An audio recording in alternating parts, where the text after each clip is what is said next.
The grand halls of the Scifi Palace shimmered with an otherworldly glow. Towering crystal pillars reflected soft violet light, and strange symbols floated in the air, shifting as if they were alive. Commander Ethan Vale walked steadily through the massive corridor, his polished boots echoing with each step. He had faced alien leaders before, but this meeting was different. The Scifi Dominion was one of the most powerful empires in the galaxy, and their ruler, Queen Seraphis, was known for her intelligence and unpredictability. Ethan adjusted the collar of his formal uniform, reminding himself why he was here. The Galactic Council had sent him to negotiate a peace treaty between humanity and the Scifi. For decades, their two species had existed in uneasy silence, neither friends nor enemies. But tensions were rising, and war seemed inevitable if diplomacy failed. Ethan was determined to prevent that. A pair of Scifi guards led him to the throne chamber. Their tall, slender bodies were covered in shimmering armor, and their deep-set eyes studied him with quiet curiosity. Ethan kept his expression neutral, though he could feel their gaze analyzing every detail of his form. Humans were still an enigma to most alien species, but Ethan had spent years proving that humanity deserved a place among the stars. As the massive doors slid open, Ethan's breath caught for a moment. The throne room was magnificent, a vast circular chamber with a high domed ceiling that displayed a living view of the cosmos. Stars twinkled above as if the entire universe had been brought into the room.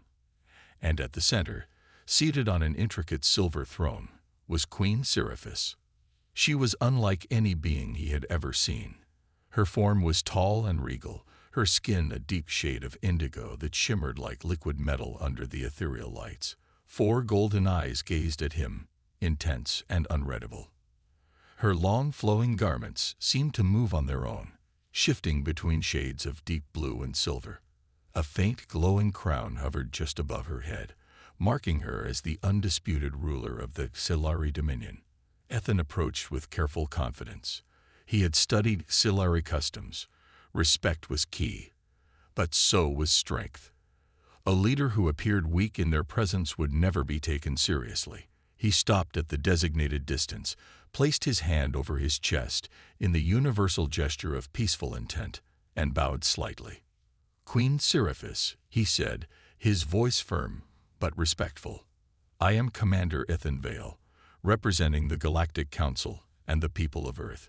It is an honor to stand before you." For a moment, there was silence.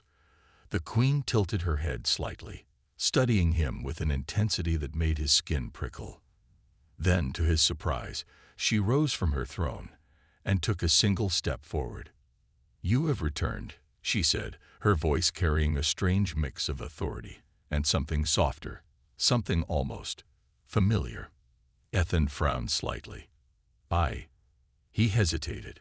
"I believe this is our first meeting, Your Majesty." Queen Seraphis' expression did not change. If anything, her golden eyes seemed to glow brighter. "No," she said, her voice steady. "You were my consort in another life." Ethan blinked.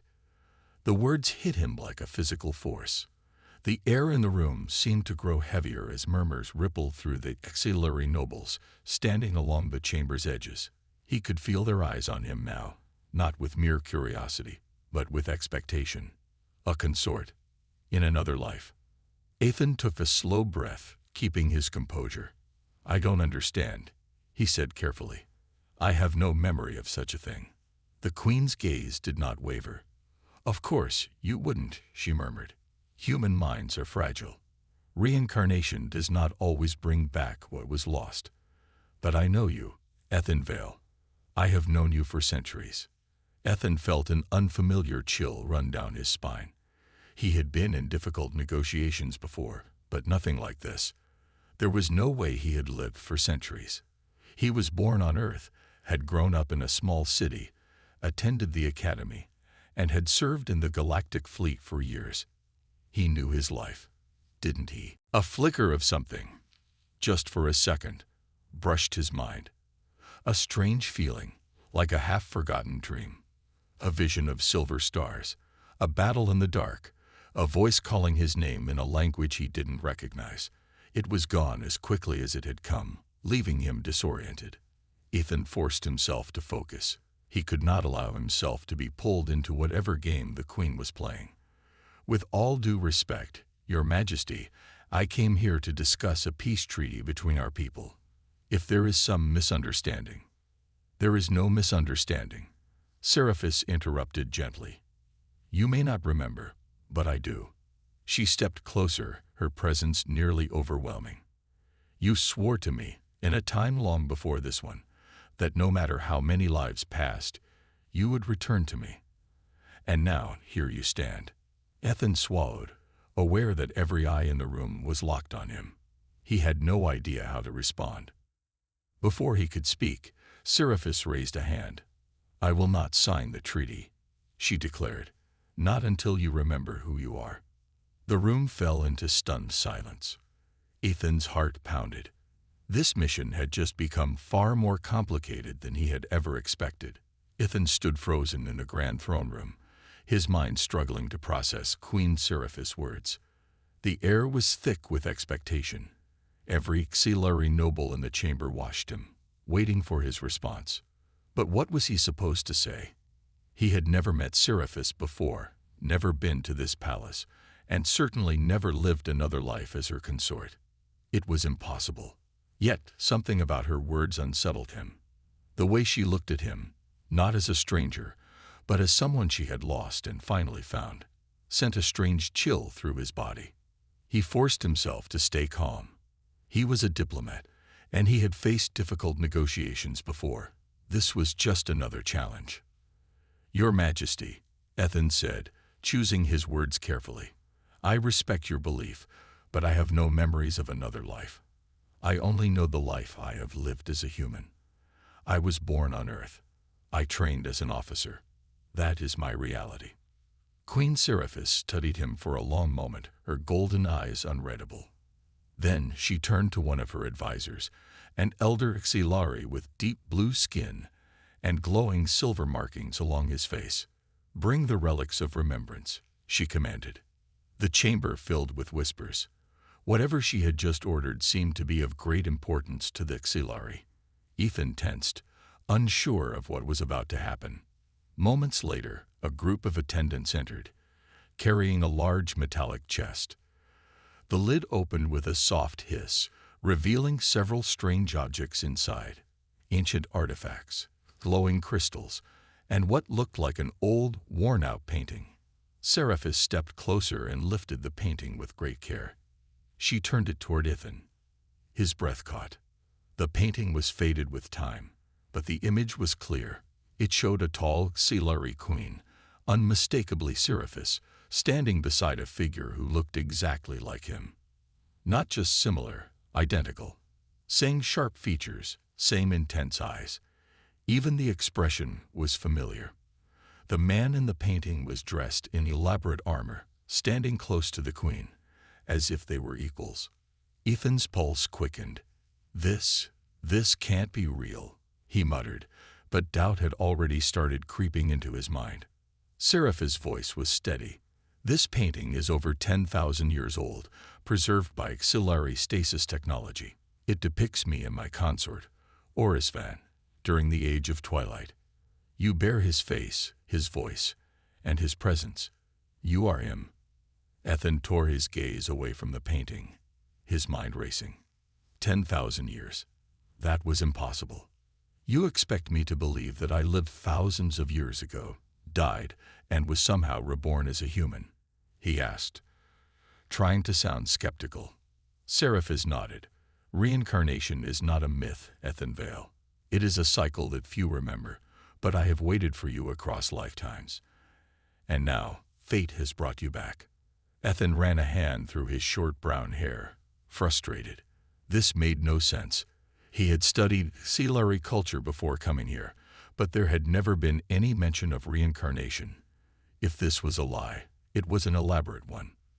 Then, something strange happened. The moment his fingers brushed against the edge of the painting, a sharp sensation flooded his mind. A flash of light, a whisper in a language he didn't understand. a battlefield under a darkened sky, and Seraphis reaching for his hand, calling a name. Orisvan. The vision ended in an instant, leaving Ethan gasping. His heart pounded. He had never experienced anything like that before.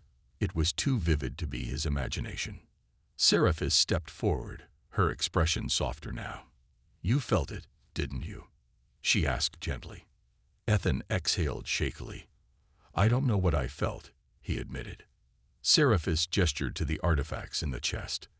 "These objects were once yours. If you truly do not believe me, then allow yourself to test them. Hold them, one by one. If nothing happens, I will not force this truth upon you. But if even a fragment of memory returns, you will know that I am right." Ethan hesitated. This was dangerous. If he allowed himself to believe in this possibility, what would it mean for his identity? He had spent his entire life building his own path. Could he really accept the idea that he was someone else before? But a part of him whispered that he needed to know. Slowly, he reached into the chest and picked up the first artifact, a silver ring with intricate symbols carved into its surface. The moment his fingers wrapped around it, another vision struck him. A vast Sci-Fi city bathed in golden light, a royal ceremony where he, Orisvan, stood beside Seraphis, placing the ring on her hand. A promise spoken in a language he didn't know but somehow understood. "No matter how many stars fade, I will return to you." Ethan's grip tightened around the ring. His breathing became unsteady. This wasn't a trick. Something inside him recognized these memories. They weren't from his life, but they felt real. Seraphis watched him carefully. "Do you believe me now?" Ethan swallowed hard, his world shifting beneath him. He wasn't sure what to believe anymore. I don't know," he said honestly. "But I can't deny that something is happening." Seraphis smiled softly, as if she had expected this. "Then stay, Ethan Vale. Let me help you remember." Ethan knew that the peace treaty was no longer his only mission. Now he needed to uncover the truth about himself. Ethan sat alone in his guest chambers, staring at the silver ring in his hand. The artifact felt cool against his skin, but the moment he touched it, strange visions flickered through his mind. Memories that weren't his, memories of a life that had existed long before humanity even left Earth. He exhaled, rubbing his temples. "This is impossible," he muttered. And yet, the feeling wouldn't go away. The moment he had seen the painting, the moment he had held the ring, something inside him had stirred. A whisper in his mind, a pull toward something beyond his understanding. A chime echoed through the room. Ethan turned as the chamber doors slid open. Queen Seraphis stepped in, her presence commanding yet calm. She studied him carefully before speaking. "You are troubled," she said. Ethan let out a dry chuckle. "Troubled is an understatement," he admitted. "I came here to negotiate a peace treaty, and now I'm being told I was your consort in another life. And worse, I'm starting to feel like it might be true." Seraphis nodded as if she understood his struggle. "I do not expect you to accept everything immediately," she said, "but there is a way to unlock the truth." Ethan narrowed his eyes. "And what exactly is that?" "The rite of rekindling," Seraphis answered. "An ancient ritual that awakens the memories of a soul that has been reborn. If you truly are Orisvan, this will help you remember everything." Ethan hesitated. This was getting deeper than he had ever expected. But if there was even a chance that these visions were real, didn't he need to know the truth? "How does it work?" he asked cautiously. Seraphis stepped forward. "You will enter the Chamber of Echoes, a place where the past and present meet. There you will be placed in a meditative state, allowing your lost memories to surface. It will not be easy. The experience can be overwhelming, even painful. But if you complete the ritual, you will know who you truly are." Ethan's instincts told him to be careful. This was beyond science, beyond anything he had encountered, and yet something inside him whispered that this was the right path. Finally, he nodded. "All right, I'll do it." The Chamber of Echoes was unlike anything Ethan had ever seen. The circular room was made of smooth, dark stone, and the walls shimmered with strange symbols that seemed to move like liquid. At the center was a large platform surrounded by floating crystals pulsing with soft blue light. Seraphis stood beside him. "Lie down on the platform," she instructed. "Once the ritual begins, the chamber will guide your mind through the remnants of your past." Ethan took a deep breath and did as he was told. The moment his back touched the platform, a warm energy surrounded him. The floating crystals brightened, and a low hum filled the air. "Close your eyes," Seraphis said softly. Ethan obeyed. At first, there was only silence. Then, like a storm breaking through the darkness, the visions came. He was standing on a battlefield. The sky above him was dark, filled with swirling energy. The ground trembled beneath his feet as explosions echoed in the distance. He wasn't Ethan anymore. He was someone else. Orisvan. He turned his head, and there she was, Seraphis, wearing silver armor, her golden eyes burning with determination. "We must hold the line," she shouted. Ethan, "No." Orisvan nodded. He raised his arm, and a glowing weapon formed in his hand. He could feel the weight of responsibility pressing down on him. This wasn't just a battle. This was the final stand against a force that threatened to destroy everything. Then another voice, dark, twisted. "You cannot win, Orisvan. Surrender." A shadowy figure loomed in the distance. Ethan's heart pounded as the memories continued to flood his mind. They had fought. They had sacrificed. And in the end, Orisvan had made a terrible choice. A blinding flash of light erupted, and suddenly Ethan was falling, spiraling through time itself. A voice, his own voice, echoed in his mind. "No matter how many lifetimes it takes, I will find you again." And then, Ethan's eyes snapped open. His body trembled, his breath coming in sharp gasps. He was back in the Chamber of Echoes, but his mind was still trapped in the vision. Seraphis was kneeling beside him, her expression filled with concern. "Ethan," she said softly, "what did you see?" Ethan swallowed hard. His mind was spinning, but the truth was clear now. "I saw us," he whispered. "I saw the battle. The war. I was there." Seraphis' expression didn't change, but her eyes shone with something deep, something almost like relief. "Then you understand now," she said. Ethan sat up slowly, his hands still shaking. He looked down at them, as if expecting to see the weapon he had wielded in the vision. But he was still himself, still Ethan Vale, and yet he was also Orisvan. The realization hit him like a wave. This wasn't a trick. The memories were real. He had lived another life, and somehow, through the mysteries of the universe, he had returned. But why? Ethan looked up at Seraphis. "The war we fought back then. What happened? Who were we fighting?" Seraphis' expression darkened. "A force beyond the stars. A darkness that almost consumed us. And now, Ethan, it is returning." Ethan's breath caught. This wasn't just about the past anymore. This was about the future. His mission had changed. The fate of 2 civilizations, and maybe the entire galaxy, depended on what he did next. Ethan sat in silence, his mind still struggling to process everything he had seen in the Chamber of Echoes. The visions were more than just dreams. They were real memories, fragments of a past life he had long forgotten. Orisvan. That name felt strange and familiar at the same time. He turned to Queen Seraphis, who stood beside him with a quiet patience, as if she knew this moment would come. "You said the enemy we fought in the past is returning," Ethan said at last. "Who were they?" Seraphis' golden eyes darkened. "They were called the Voidborn, a race of creatures not of flesh and blood, but of living shadow.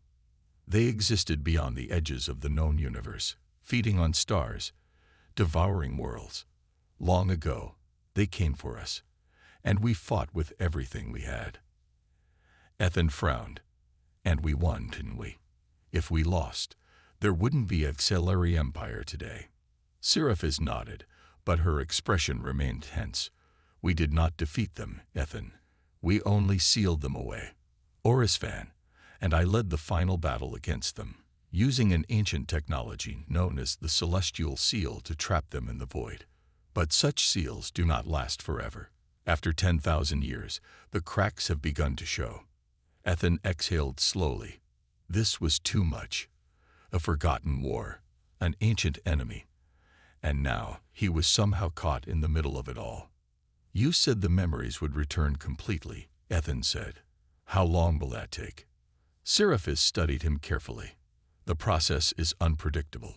Some regain everything in days, others take years, but you have already remembered more than most.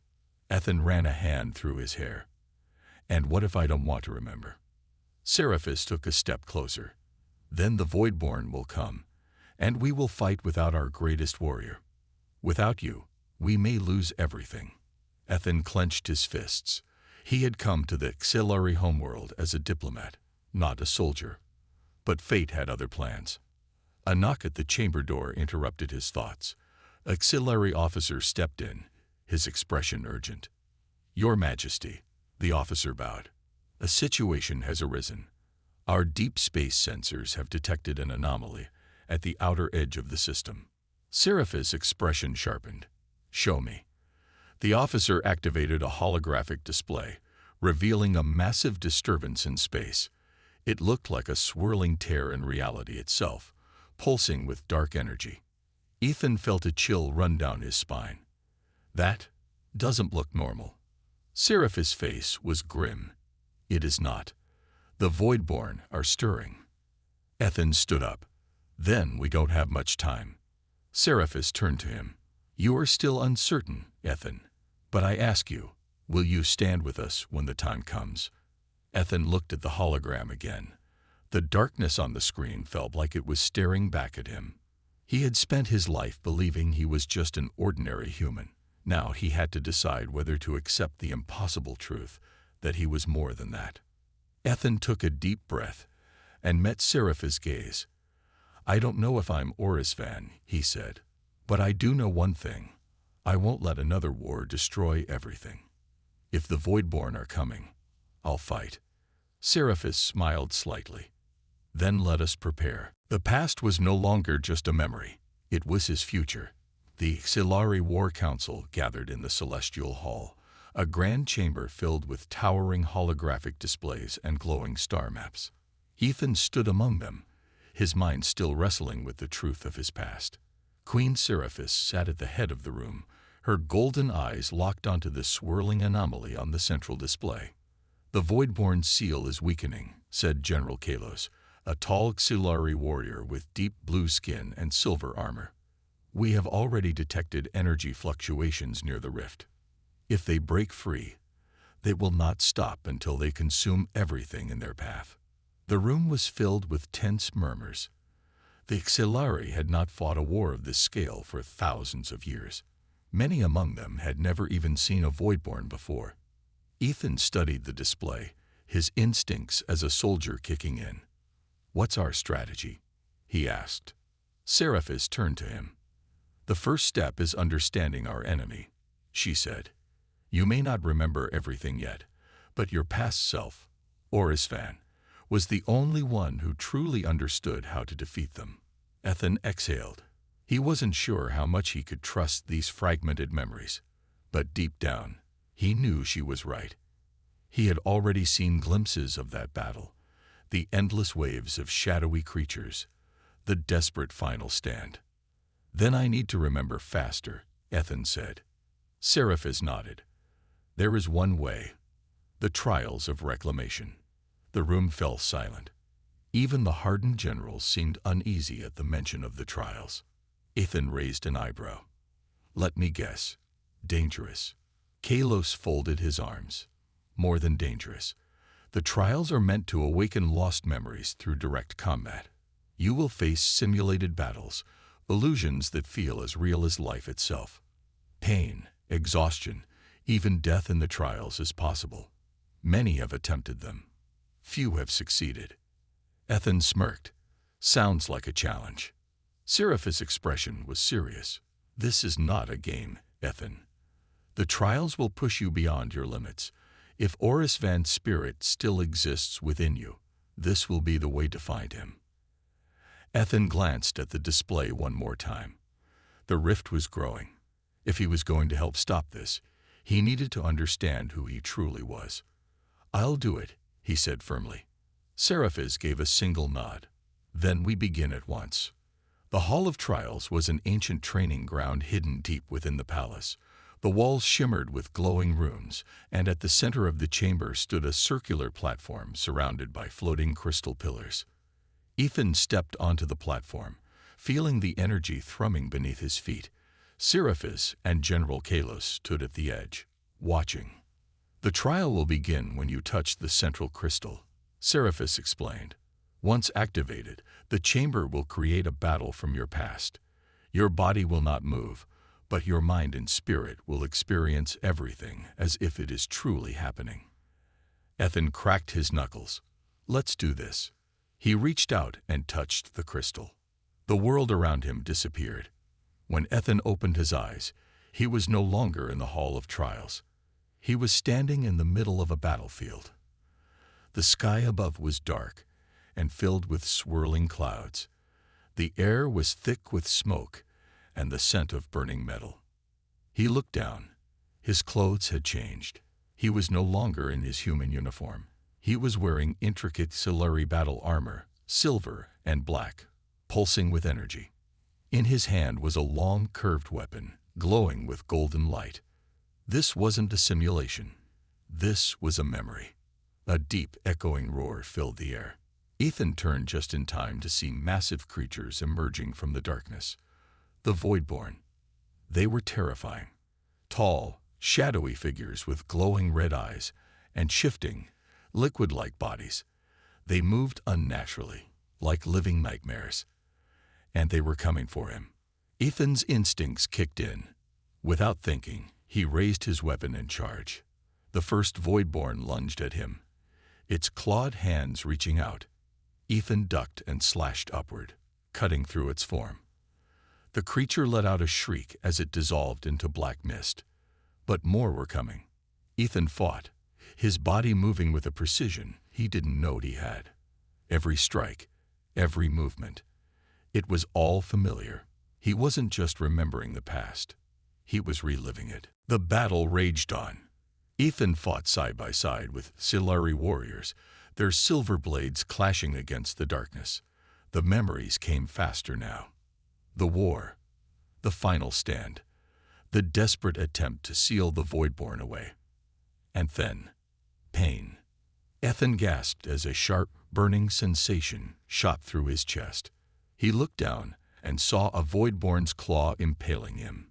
He stumbled, his vision blurring. The world around him started to fade. Ethan. He opened his eyes with a sharp gasp, his body jerking back into reality. He was on the floor of the Hall of Trials, sweat dripping down his face. His heart pounded like a drum. Seraphis knelt beside him. You were gone for only minutes, but your body reacted as if you were truly there. Ethan sat up, rubbing his chest where the pain had been. It was gone now, but the memory lingered. I saw it, he whispered. I saw the war. I saw the Voidborn. I remember how we fought them. Seraphis' eyes widened. Then tell me, how did we win? Ethan hesitated. The answer was on the edge of his mind, just out of reach. And then it hit him. We didn't just seal him away, he said slowly. We used the celestial seal. But there was something else. A hidden weapon. A power buried deep within the Scifi homeworld. Seraphis' expression turned serious. Then we must find it, before the Voidborn return. Ethan took a deep breath. His past and present were merging now. The memories of Oris Van were no longer just flashes in his mind. They were part of him. He wasn't just a soldier anymore. He was the key to saving the galaxy. Ethan sat in silence, his breathing still heavy from the trial. The memories had returned like a flood, overwhelming his mind, But one thing was clear now. There was another way to stop the Voidborn. A lost weapon, hidden deep within the Xilari homeworld. Seraphis and General Kalos stood nearby, watching him carefully. The tension in the Hall of Trials was thick, the weight of the moment pressing down on all of them. "You said there was a hidden weapon." Seraphis spoke first. "Do you remember where it is?" Ethan closed his eyes, focusing on the fragments of memory still lingering in his mind. He could see it, an underground chamber, surrounded by glowing rooms, a massive structure at its center, pulsing with ancient energy. "I think it's buried beneath the capital city," Ethan said slowly. "A place called the Sanctum of Eternity." Kala's eyes widened. "That is a myth," he said.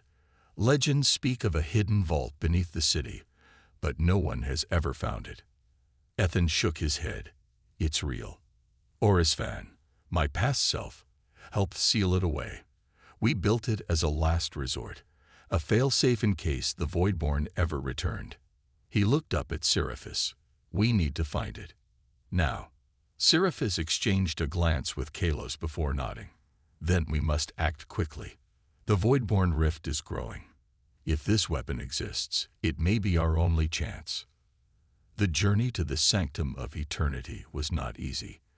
The ancient tunnels beneath the capital city had been sealed for thousands of years, forgotten by most. But with Ethan's recovered memories guiding them, the group navigated through the dark corridors with purpose. Seraphis led the way, her golden eyes glowing in the dim light. Kalos followed closely, his hand resting on the hilt of his energy blade. Ethan walked beside them, his heart pounding in his chest. The deeper they went, the more Ethan felt something pulling at him, a strange energy in the air, familiar yet distant. Finally, they'd reached a massive stone door covered in glowing Xilari symbols. Ethan stepped forward, running his fingers over the markings. The memories came rushing back again. He had stood here before, thousands of years ago. "This is it," he whispered. Seraphis touched the door gently. "How do we open it?" Ethan closed his eyes, focusing on the memory. Then, without thinking, he pressed his palm against the center of the door.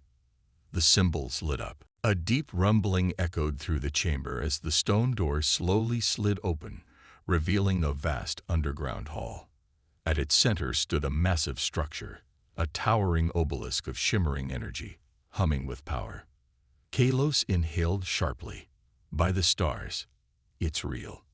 Ethan stepped forward, his eyes locked onto the obelisk. He could feel its energy, as if it was calling to him. "This is the celestial core," he said. "It's not just a weapon. It's a source of pure energy designed to disrupt the Voidborn's very existence." Seraphis approached cautiously. "How does it work?" Ethan hesitated. The answer was buried deep in his mind, but he knew the truth. "It requires a catalyst," he said slowly, "a living being to activate it. In the past, I was the one who did it." Seraphis' expression darkened. "If you do this now, what will happen to you?" Ethan exhaled, staring at the swirling energy inside the obelisk. "I don't know," he admitted. "But if it's the only way to stop the Voidborn, I have to try." Kalos stepped forward. "There must be another way. We cannot risk losing you." Ethan looked at him, then at Seraphis. "I may not be Orisvan anymore, but I remember what he stood for.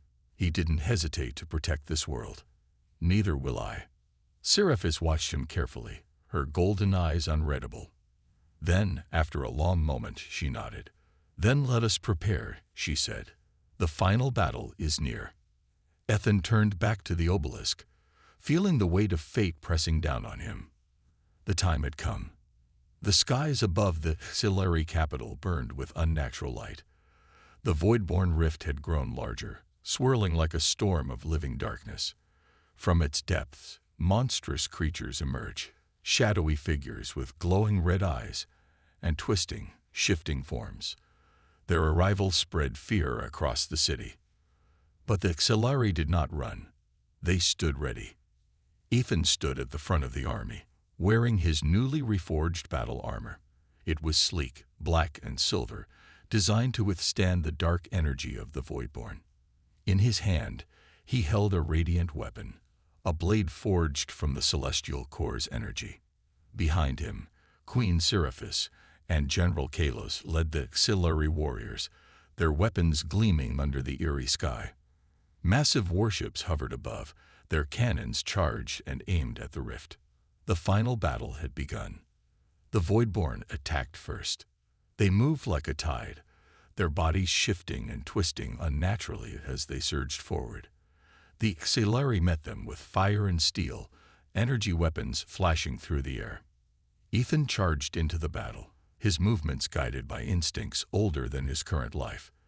He cut through the Voidborn creatures, his blade glowing with golden energy. The monsters shrieked as they disintegrated under its power. Beside him, Seraphis fought with unmatched grace. Her golden armor reflected the burning sky, and her twin energy blades danced through the enemy ranks. Kalos led his soldiers with unshakable discipline, pushing back the creatures with precision and strength. Despite their efforts, more Voidborn poured from the rift. Their numbers were endless. Ethan knew they couldn't hold them off forever. The core, he shouted to Seraphis. We need to activate it now. Seraphis nodded. Go. We will hold the line. Ethan turned and ran toward the celestial core, which stood at the heart of the battlefield. It pulsed with energy, waiting for him. But the Voidborn knew what he was trying to do. A massive creature rose from the rift, larger than the rest. Its body was made of pure shadow, and its burning red eyes locked onto Ethan. It was the Voidborn warlord, their leader. You cannot stop us, Orisvan, it growled, its voice deep and echoing. You failed before. You will fail again.